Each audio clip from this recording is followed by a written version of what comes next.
August 26, 1346. The French army had every conceivable advantage, 30,000 soldiers against 9,000 Englishmen, the best knights in Europe, in a battle on their own soil. It seemed that the outcome was a foregone conclusion, and that the small English army would simply be wiped off the face of the earth. But on that day, something happened on the field at Cray that changed the rules of warfare forever.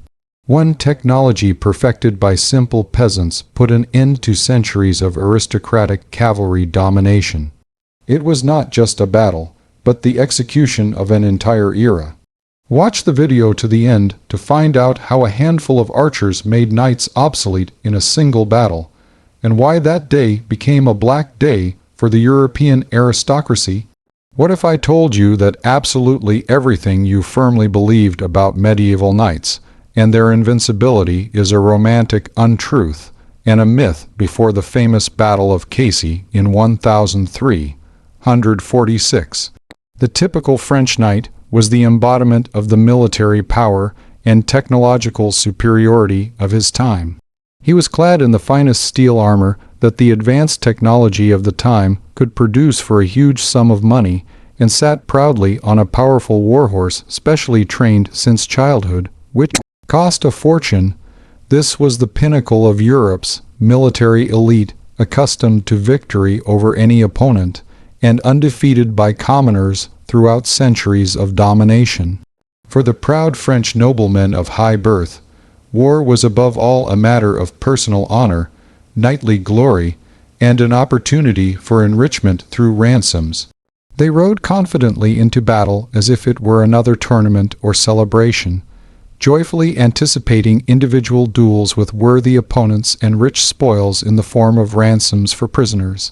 The very idea that they noble warriors could be seriously opposed by some despicable commoners without pedigree seemed deeply offensive and absurd to them. The knights considered themselves invincible warriors created for war by God himself, and did not perceive the infantry as a serious threat to their dominance on the battlefield. Their combat tactics were extremely simple, straightforward, and proven by many centuries of successful battles. A powerful unified frontal attack by heavy armored cavalry en masse on the center of the enemy formation. This crushing blow from armored horsemen at full gallop was supposed to easily crush any enemy infantry, turning an organized formation into a chaotic, panicked retreat in a matter of minutes. They had no doubt about their success and believed that this time, too, everything would go according to the usual proven scenario, ending in their triumphant victory. The French knights were blinded by their past successes and saw no need to change the tactics that had worked for centuries against feudal militias. King Edward III's English army, on the other hand, consisted mainly of ordinary common people without titles or coats of arms. They were free, prosperous peasant landowners who from early childhood had stubbornly learned to wield not an expensive knight sword, which required strength, but a long yew bow, as tall as a man, which required years of training. For them, harsh warfare was not a knightly tournament or a celebration, but hard, dangerous work that had to be done professionally for their king and country in order to return home alive. They did not seek personal glory, but wanted to survive and receive their modest pay for their service. Their psychology and world, you were completely different, radically different from that of knights.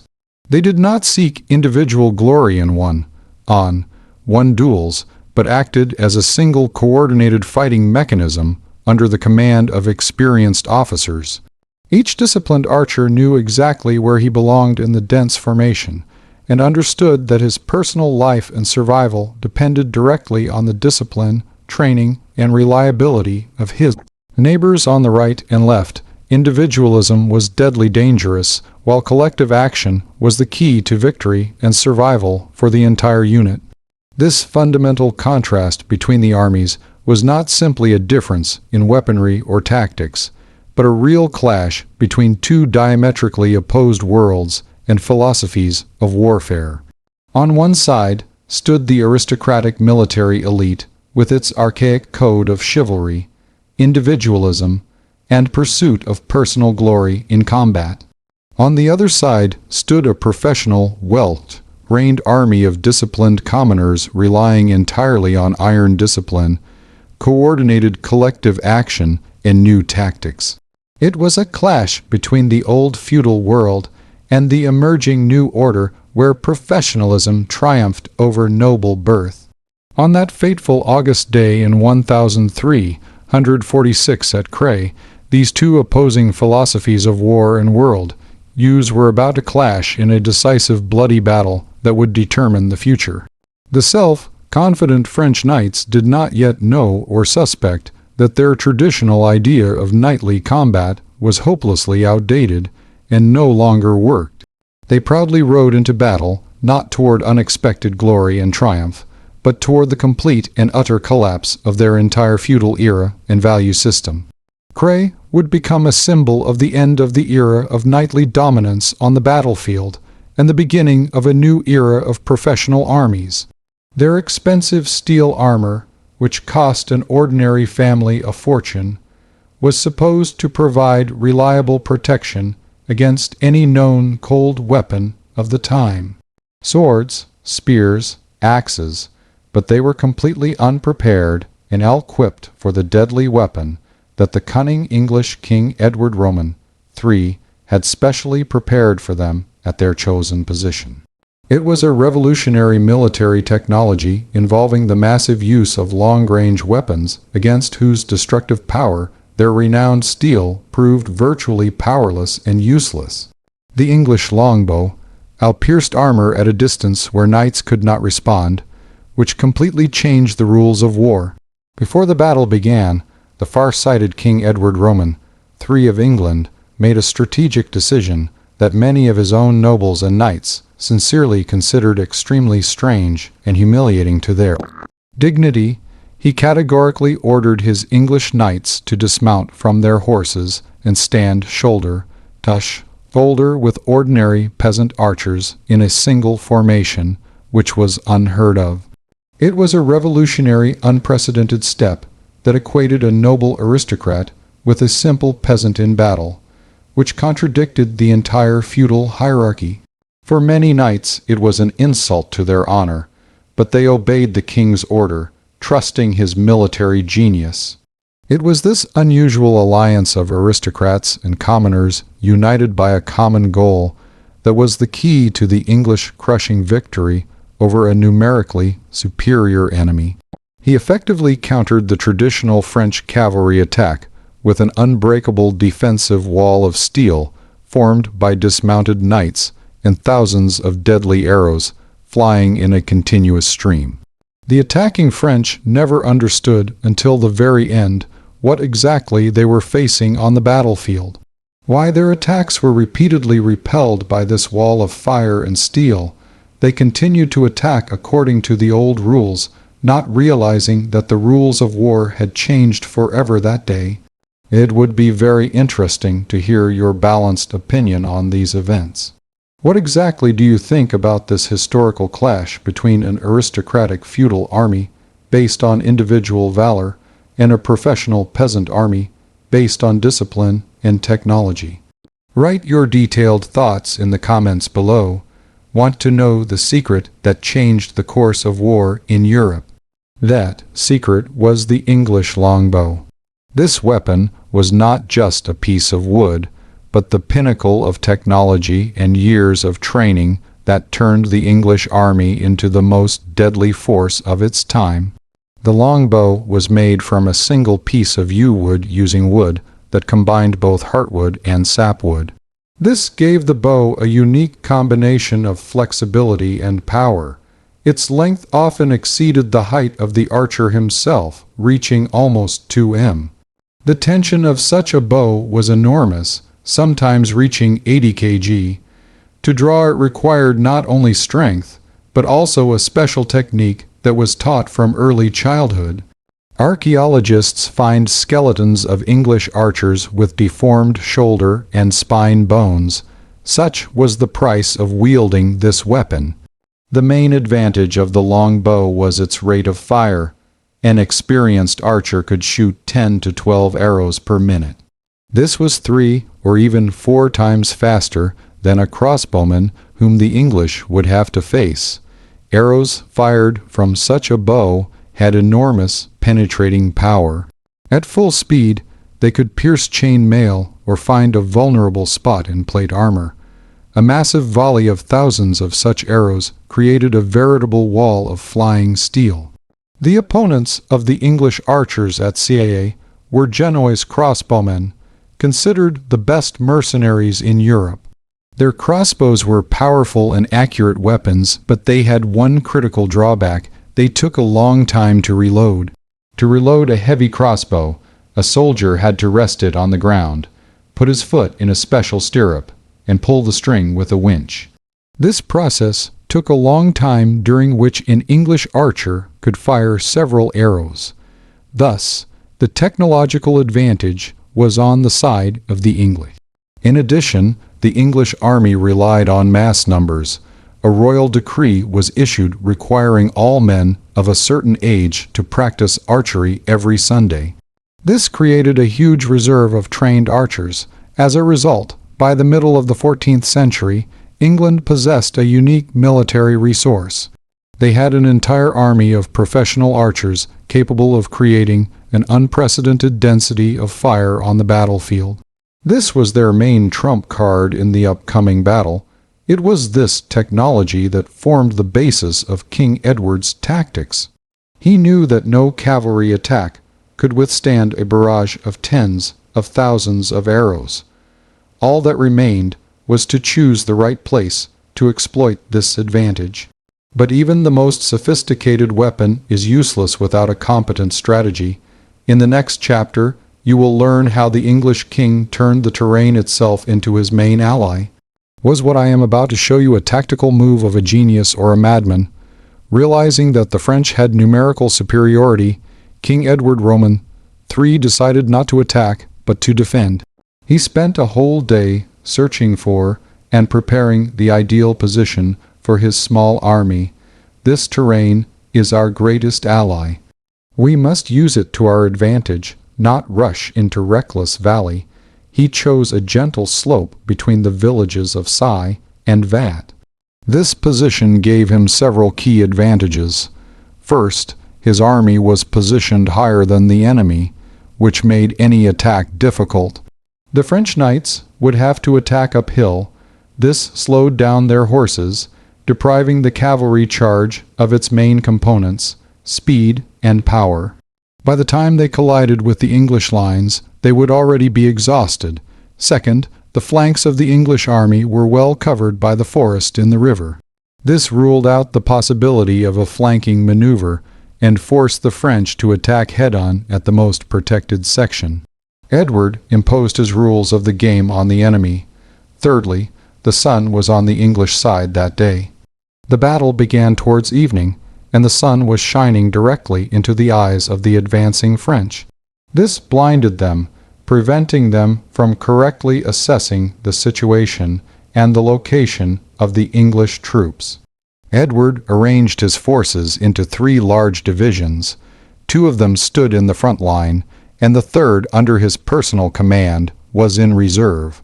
Mounted knights and spearmen formed the center of each division, and archers were positioned on the flanks in echelons. This arrangement created so-called fire pockets. Any attack on the center of the English positions would inevitably come under crossfire from archers on both flanks. It was a simple but incredibly effective defensive scheme. In addition, according to some sources, the English dug many small pits in front of their positions. These wolf pits were intended to disrupt the formation of the attacking cavalry and cause the horses to stumble. Every element of the landscape was used for defense. King Edward himself took up a position at a mill located on top of a hill. From there, he had an excellent view of the entire battlefield. He could control the course of the battle and bring his reserves into action at the right moment. Thus, even before the first clash, the English gained a huge tactical advantage. They forced the huge but disorganized French army to attack them in a pre-prepared and perfectly chosen position. It was a trap, and the French walked right into it. Guess what happened next? The French army approached the battlefield, exhausted after a long march. King Philip VI wanted to give his troops a rest, but his nobles, seeing the small English army, were eager to fight and did not want to wait until morning. The Genoese crossbowmen, about 6,000 men, were the first to be thrown into the attack. Their task was to suppress the English archers and clear the way for the knightly cavalry. However, from the very beginning, everything went wrong. Just before their advance, there was a short but heavy downpour. It wet the crossbow strings, weakening their tension and reducing their effectiveness. The English archers simply removed their strings and hid them under their helmets, keeping them dry. When the Genoese came within firing range and fired their first volley, their bolts did not reach the English positions. They fell without causing any damage. In response, the English archers stepped forward and fired their first devastating volley. Thousands of arrows rained down on the ranks of crossbowmen. The effect was stunning. Unlike the crossbowmen, who were not supposed to wear armor, the archers were protected by light armor and helmets. The Genoese could not withstand such resistance and began to retreat. They were professionals, but they had never encountered such density and speed of fire.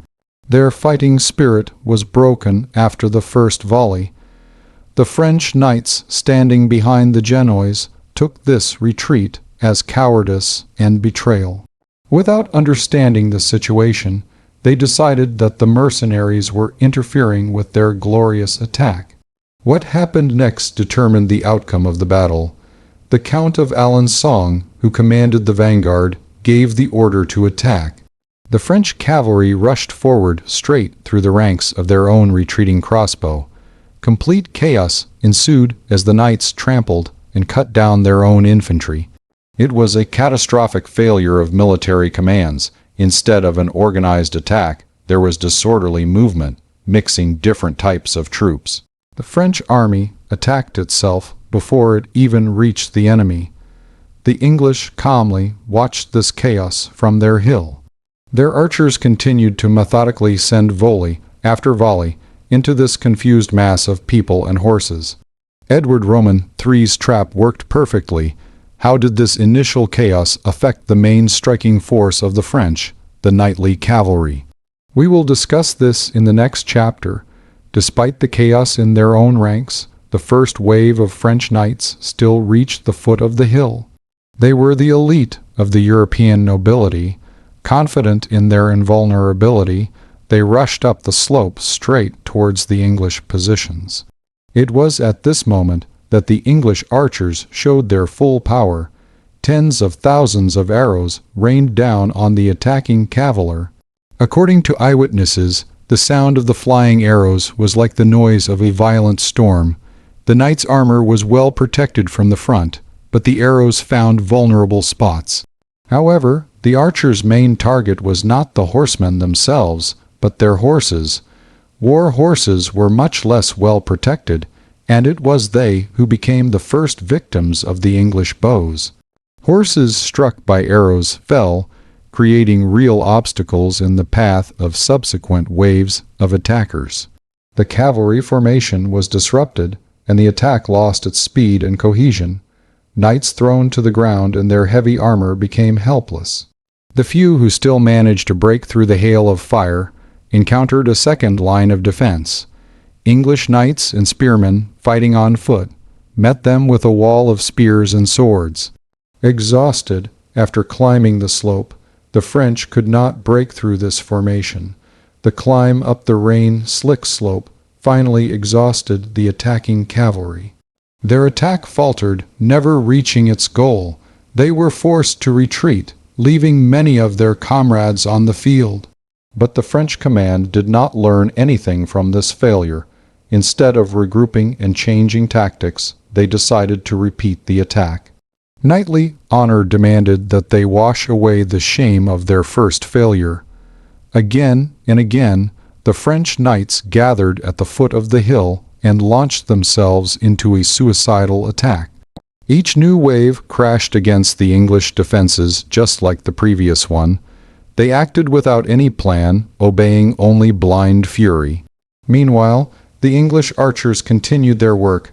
They did not engage in close combat, but methodically shot down each new wave of attackers. They had a huge supply of arrows which were delivered by carts right during the battle. The field in front of the English positions gradually turned into an insurmountable obstacle. This was the price of the French command, stubbornness and inability to adapt to the new reality of war. Their old tactics no longer worked. Are you ready for the shocking truth about knightly honor? What happened next can hardly be called tactics. It was mass stubborn self-sacrifice dictated not by common sense, but by a false understanding of valor. The French knights launched no fewer than 15 attacks on the English positions. Each was as chaotic and unsuccessful as the first. They acted in scattered groups without a unified command or clear plan. The driving force behind these attacks was not military necessity, but personal ambition and feudal pride. Each lord wanted to show his bravery and be the first to break through to the enemy. This led to disunity and huge losses. King Philip V6 practically lost control of his army. His orders were ignored, and the nobles acted at their own discretion. The army turned into a mob where everyone fought for themselves. Among the attackers were allies of the French, such as John the Blind, King of Bohemia. Despite being blind, he ordered his knights to tie his horse to theirs and lead him into the thick of battle. It was a gesture of desperate bravery, but completely pointless from a military point of view. The English, on the other hand, maintained iron discipline. They did not succumb to provocation and did not break formation. They simply stood their ground and did their job, sending arrow after arrow. This battle clearly demonstrated the crisis of knightly military ideology. Individual valor proved helpless in the face of an organized and disciplined army. The era of knightly duels was coming to an end. By nightfall, the French army was completely exhausted and demoralized. The losses were enormous, especially among the nobility. The cream of French knighthood lay dead on the slopes of the hill at Sai. The English, on the other hand, suffered minimal losses. It was not just a defeat, but a humiliation. The most powerful army in Europe had been defeated by a handful of commoners. It took the French a long time to learn this lesson. But why did the English knights not fight on horseback like their opponents? In the next chapter, we will examine this key tactical move. One of King Edward Roman III's brilliant decisions that predetermined victory was to order his own knights and men at arms to dismount. While the French relied on a cavalry charge, the English turned their cavalry into elite heavy infantry. This move had several important tactical consequences. First, the dismounted knights created an incredibly strong defensive center. Standing shoulder-to shoulder, they formed a wall of shields and spears that was virtually impossible to break through. Their heavy armor made them almost invulnerable to random arrows and blows. Second, it allowed for an effective combination of heavy infantry and archers. While the archers on the flanks shot at the attackers from a distance, the foot soldiers in the center were ready to meet the few who broke through. It was the perfect combination of long-range, close-range combat. Thirdly, it had a huge moral impact on the entire army. Ordinary archers saw that lords and counts stood with them in the same formation, sharing all the dangers. This strengthened morale and created a sense of unity that the French so sorely lacked. Fighting on foot, The English aristocrats could not succumb to the temptation to rush into individual attacks in pursuit of glory. They were forced to act as part of a unified whole, obeying common discipline. This completely eliminated the chaos that reigned in the French army. Their main task was to withstand the onslaught and protect the archers. If the French knights managed to break through the wall of arrows, they encountered fresh forces of English men at arms. Exhausted by the march in the battle, they could no longer fight effectively. This tactic was not new to the English. They had already used it successfully in wars with the Scots, but at the Battle of Crécy, it was used against a classic knightly army, and the result exceeded all expectations. It showed that heavy infantry in defense could be stronger than attacking cavalry. They stand no chance against us. The French, seeing the dismounted English knights, probably perceived this as a weakness. They could not understand why anyone would voluntarily give up their main advantage, a war horse. But this was precisely Edward's tactical genius. He sacrificed mobility for the sake of defensive strength. He understood that in the specific conditions of this battle on this hill, it was the steadfastness of the infantry that would be the key to victory. And he was not mistaken. Thus, the English victory was achieved not only thanks to the archers, it was the result of the competent interaction of all branches of the army. Every soldier, from a simple archer to a count, knew his task and carried it out with efficiency. The Battle of Crécy was a moment of glory not only for the English bow, but also for the heir to the throne.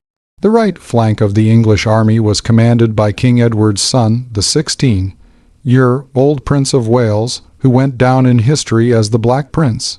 For the young heir, this was his first serious battle. The king deliberately entrusted his son with one of the most responsible sections. He wanted the prince to prove his right to be the future king and commander. It was a risky but well-thought-out decision. At the most intense moment of the battle, one of the French attacks nearly broke through the defenses in the prince's sector. The situation became critical. The Earl of War, who was the young Edward's tutor, sent a messenger to the king with a request for help. The messenger found the king at his observation post near the mill. He conveyed the earl's request, informing him that the prince was in great danger. King Edward Roman III's response has gone down in history. Leadership must be forged through risk, not shelter. He asked the messenger if his son was still alive. Receiving an affirmative answer, the king refused to send reinforcements. He said, "Let the boy earn his spurs," meaning, let him prove himself worthy of knightbird. The king added that he wanted all the glory of that day to belong to his son. He saw that the overall situation on the battlefield was under control, and he used this critical moment to educate the future monarch. This response was conveyed to the prince and his soldiers. It inspired them to a new feat. They understood that there was no help coming and that they had to stand their ground until the end. Gathering all their strength, the prince's soldiers repelled the fierce French attack. This episode became legendary. It demonstrated the composure and foresight of King Edward Roman III as a commander and father. He trusted his son and his soldiers and was confident in their resilience. For Prince Edward, this day marked the beginning of his brilliant military career. He earned the respect of the entire army and proved himself a worthy heir. His personal bravery became one of the symbols of the victory at Crécy. When the fog cleared the next morning, the English saw the full extent of their victory. The field in front of their positions was littered with the bodies of French knights and their horses. The scale of the disaster that had befallen the French army was enormous. The English began to count the enemy's losses. The French king's brother and nephew, 2 dukes, 12 counts, and more than 11,500 knights and nobles have been killed. The total French losses, including infantry, are estimated at 10 zeros, 0 men or more. The English losses were incomparably small. According to various estimates, they ranged from 100 to 300 men. Such a ratio of losses was unprecedented for medieval battles and clearly demonstrated the effectiveness of English tactics. The victory at Ciai had enormous political and military consequences. It allowed Edward Roman III to continue his campaign unhindered and lay siege to the important port city of Killala. The capture of Killala gave England a strategic foothold on the continent, which they held for more than 200 years. The military prestige of French knighthood was completely destroyed. It became clear that the old methods of warfare no longer worked. The battle showed that well-organized infantry armed with effective long-range weapons could defeat any cavalry. This battle went down in history as one of the most decisive tactical victories. It marked the beginning of the end of an entire era, an era where armored aristocrats on horseback dominated the battlefield. The Battle of Ciai in August 1346 was not just another tactical victory of one army over another on the battlefield. It was a true historical condemnation of an entire outdated social and military system based on chivalry, feudal hierarchy, and individual val. On that fateful August day, it became clear to everyone that the era of feudal heavy cavalry on the battlefield was irrevocably coming to an end, giving way to new forms of army organization. The world of medieval warfare, which had existed for centuries, collapsed in a single day under a hail of English arrows, and nothing could restore it to its former state. The main strategic lesson of Christie was a fundamental discovery: iron discipline and precise organization of troops unconditionally defeat simple numerical superiority and the individual knightly valor of individual warriors. The English army, relatively small in number but well-trained and commanded by experienced leaders, where each soldier clearly knew his place and task in the overall plan, crushed the huge but chaotic and poorly coordinated feudal militia of the French. Should be right.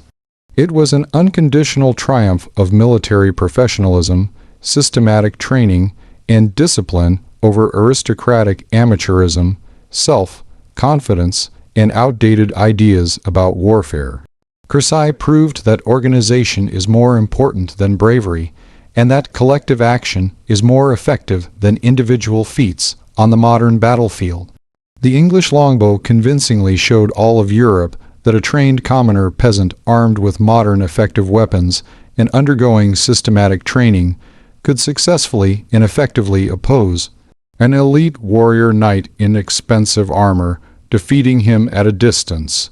The social divide between classes on the battlefield began to rapidly disappear under the influence of technology. The real value and effectiveness of a warrior was no longer determined by his noble origins or long pedigree, but by his practical combat skills, training, and ability to use weapons effectively. This was a revolutionary change in world view, undermining the foundations of feudal society, where status was determined by birth. The bloody battle convincingly demonstrated to all contemporaries the increased decisive role of organized infantry in warfare. For many centuries, infantry had traditionally been considered a secondary auxiliary branch of the military, whose task was only to support the main attack of the noble knights and finish off the wounded. Now, however, well-organized infantry in a well-chosen defense had convincingly shown that it could decide the outcome of a major battle entirely on its own without the help of cavalry. Infantry went from being a support force to the main striking force of the army, which completely changed the structure of the armed forces and the requirements for their training and armament. King Edward Roman III's innovative tactics, which masterfully combined the strong defensive capabilities of heavy infantry with the devastating firepower of massive volleys from thousands of archers, became the classic model for many years to come. It determined the main direction of development of European military art and tactics for several decades to come. Armies across Europe, learning from French mistakes, began to pay much more attention to training and equipping various types of archers and building a strong, stable line of defense capable of withstanding cavalry attacks. Defensive tactics came to be valued on a par with offensive tactics, which was a new phenomenon in the military affairs of that era. The economic consequences of the defeat were also extremely significant for both sides of the conflict. The cost of a full knight's equipment, including armor, weapons, and a war, was truly enormous, comparable to the annual income of an entire village, and the sudden loss of several thousand knights in a single battle was a heavy blow to the economy of France as a whole and its military potential. The English Yeoman archer, on the other hand, was much cheaper to train, equip, and maintain, which gave him a huge economic advantage. One English archer cost dozens of times less than a French knight, but on the battlefield he was no less and sometimes even more effective, which changed the economics of war. The historic Battle of Creil marked the real beginning of the so-called infantry revolution in European warfare for centuries to come. In the centuries that followed, it was the numerous infantry armed first with bows and powerful crossbows, and then with revolutionary firearms that would become the undisputed queen of battlefield. The role of traditional heavy cavalry gradually but steadily declined to auxiliary functions. Reconnaissance, pursuit of defeated enemies, and flank attacks on weakened areas. Cavalry transformed from the main striking force into an auxiliary branch of the army, which was unimaginable at the beginning of the 14th century for contemporaries. Of course, knighthood as a social class and cultural phenomenon did not disappear instantly on the day after the defeat. It continued to exist and play an important role in the society for a long time, several centuries. But its real military significance and dominance on the battlefield steadily and irreversibly declined with each passing decade. The Battle of Creil dealt it a fatal blow from the severe consequences of which it was never able to fully recover and restore its former position. Knights gradually transformed from a military elite into a ceremonial aristocracy, preserving traditions but losing their military significance.